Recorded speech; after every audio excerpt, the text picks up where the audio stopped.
Today's topic for discussion is Batrachospermum.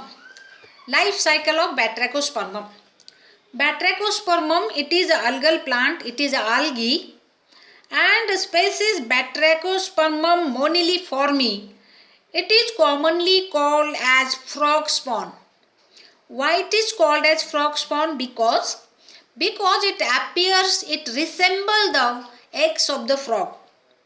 And this alga found in well aerated clear water, and generally it is very common in cool fresh water or slow moving streams, margins of the lake and ponds where there is not much change in the temperature. In such water, Batrachospermum is very common. It is usually grow in shady places. Some species which grow in rapidly flowing waters or rivers where water is slightly acidic. Batrachospermum vagum, it is a species which is widespread perennial algae in USA, and that is reported by Fridge. And it shows symbiotic association with snail.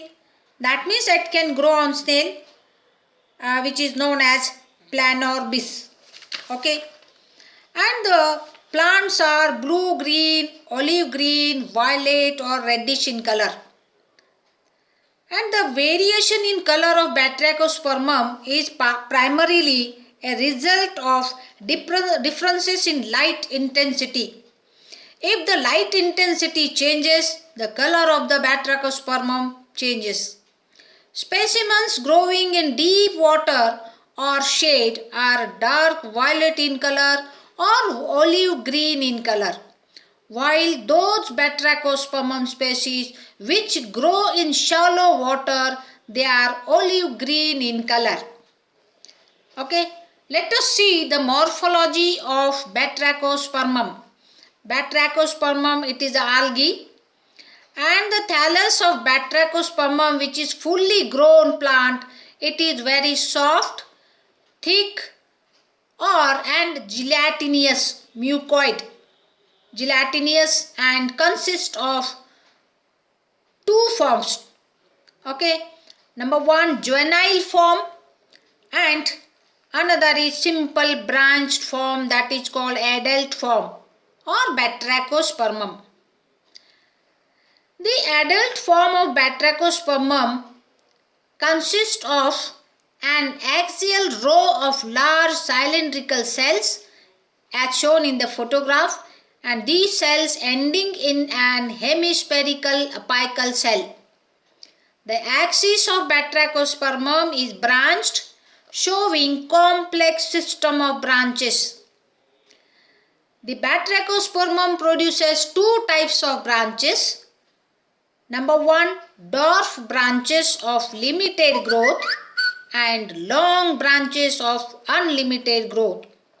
The dwarf branches of limited growth arise in whorls or circles from the nodal region of the thallus, and each branch is composed of small rounded to cylindrical cells constricted at the ends and bears some resemblance to a row of beads of a necklace. It looks like a beaded chain. Okay. The dwarf branches are almost of the same length and are in turn branched, so that a thick cluster of branches is formed. This dense cluster of dwarf branches at the nodal region of the Batrachospermum is known as glomerule. This is the photograph of glomerule, and in the younger parts of the plant, the whorls of the branches forming glomerule are so dense that they conceal the whole central axis. The peculiar form of glomerules forming globose gelatinous masses imparts the whole thallus a beaded appearance to the naked eye. It looks like a beaded chain. Okay, let us see the long branches of branches of unlimited growth. The long branches of unlimited growth are developed monopodially. They arise from a nodal cells at the base of the dwarf branches and are structurally identical with the main axis. Okay, and let us see cortication.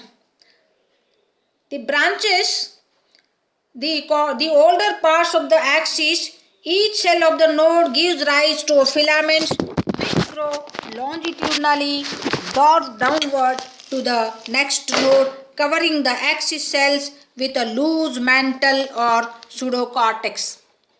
Okay, and in some species, slender branches spring from the cortical filaments, giving the portion of the axis between the glomerules a hairy appearance. Toward the base of the plant, these filaments extend to the substratum, which they aid in attachment. Okay, the cells of the entire plant are covered with coat of colorless slime or slimy layer or sticky layer or gelatinous, which is gelatinous in touch. Let us see the structure of Batrachospermum algae. Each cell of Batrachospermum is uninucleated. Uni means one, only one nucleus is present in that. And that contains, each cell contains several chromatophores which are distributed at the peripheral region. Each chromatophore is having one pyrenoid. The chromatophore contain chlorophyll, phycocyanin and phycoerythrin. These are the pigments. But the green color is depressed or masked by the two latter pigments, that is phycoerythrin and phycocyanin. These two pigments are dominant pigments in Batrachospermum. The cells of the axial row are connected with each other by protoplasmic connections. Okay, cytoplasmic connections. Next, let us see the reproduction in Batrachospermum. There are no ciliated reproductive cells such as zoospores and sperms. These are absent in the ciliated cells are absent in the life cycle of Batrachospermum. Reproduction takes place by means of antheridia, which is male gamete, procarp, which is a female gamete, carpospores and monospores. Let us see the sexual reproduction in Batrachospermum. The plant body or the gametophyte means gamete producing plant. It is a homothallic or heterothallic. Okay, and that bears both the male and female reproductive organs on the same plant or different plant. Okay, let us see antheridia. Antheridia, these are the male gametes. Antheridia or spermatangia. In monoecious or homothallic species, the sex organs occur near each other. The male reproductive organs, the antheridia or spermatia, consist of small rounded colorless cells arising at or near the distal ends of the branches of glomerule, singly or in pair or up to 4. Okay. Each antheridium is unicellular with a fairly thick wall and produces, when mature, a single non-motile naked structure is produced, which is known as spermaceum. On liberation, it is carried by water currents to the tip of the female organ as a naked cell. Okay, the cytoplasm of mature antheridium, that is male gamete, is colorless, though in the early stage it shows traces of chromatophores. It is uninucleate in the beginning, but when it is ready for fertilization and passes down the trichogyne, it is binucleated. It becomes binucleated. It is therefore also called spermaceum complex. Okay, the antheridial branches can be easily distinguished on account of their oral and colorless appearance. Now let us see details of the female gamete. How is the female gamete? Or procarp. Procarp, it is the female gamete of the Batrachospermum, which is also known as procarp. The female reproductive organ or the procarp also arise at the ends of certain branches of the glomerule. Each procarp is a single cell with a constricted near the lower end, which is swollen.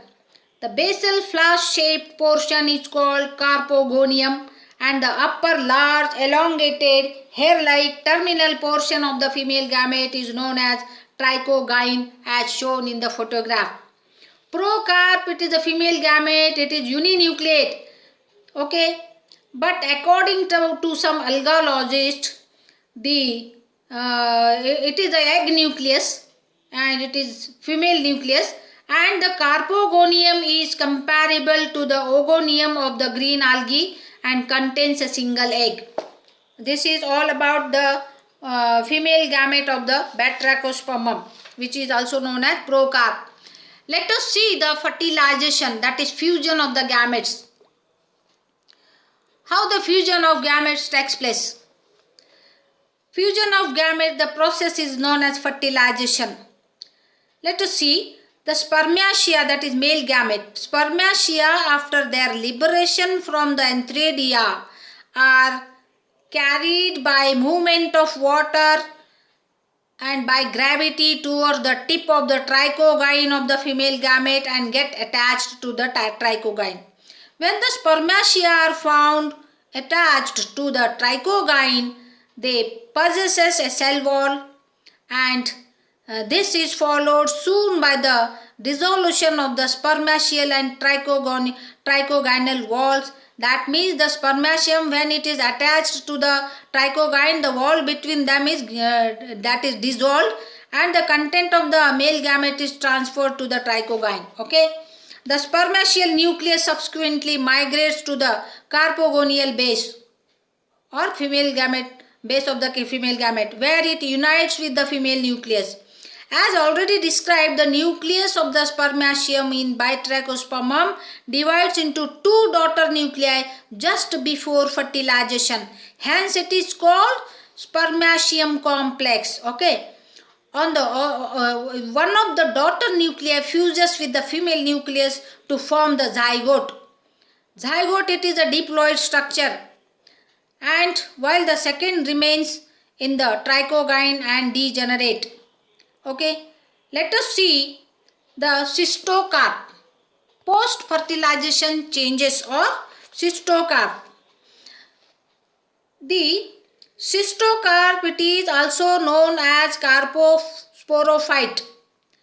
The constriction between trichogyne and carpogonium soon closes after fertilization by a thickening of a cell wall. The zygote begins to germinate at once. Zygote, it is a diploid structure in which the nucleus of male gamete and female gamete is fused, and this structure is now known as zygote. The zygote or cystocarp or carposporophyte. Okay.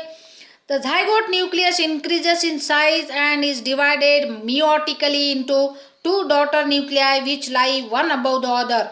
A horizontal wall is formed between the two daughter nuclei. The nucleus within the inferior daughter cell eventually degenerates, while the nucleus in the superior daughter cell is of carpogonium divides into two, and one daughter nucleus passes into a lateral protuberance, which is outgrowth growing about from the side of the carpogonium. The second daughter nucleus remains in the carpogonium.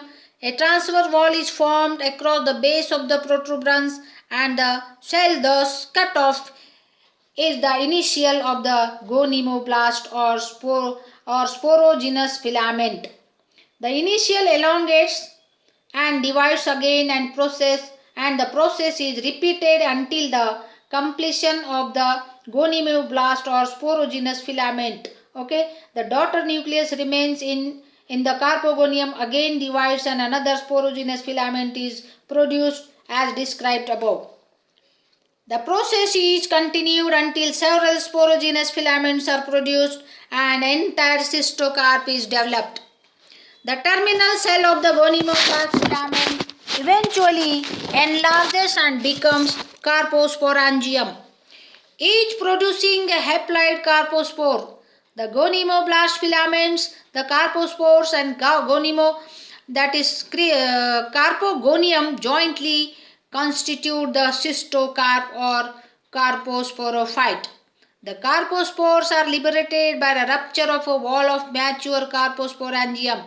Okay, and let us see the juvenile stage.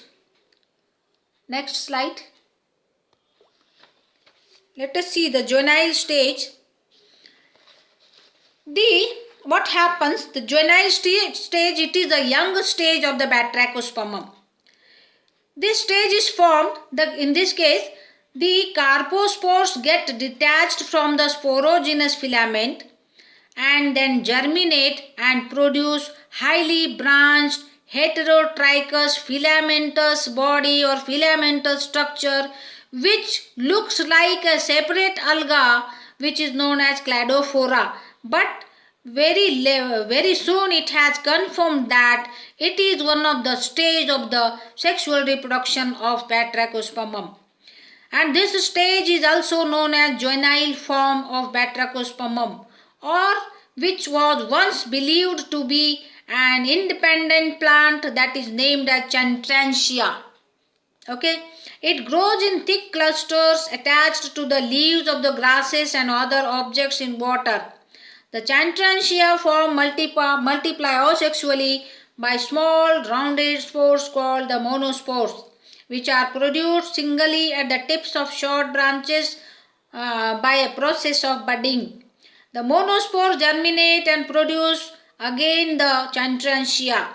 This is repeated a number of times till ultimately some of the lateral branches develop into the adult batrachospermum or sexual plant. The Chantrantia form therefore is only one phase and not an independent plant in the life history of the batrachospermum. It should be noted that both these phases constitute one vegetative body, the product of the carpospore. This striking variation in form where one structure gives rise directly to a very different structure is found in the life history of many plants. Okay, let us see alternation of the. This is all about juvenile stage of batrachospermum. Thank you very much.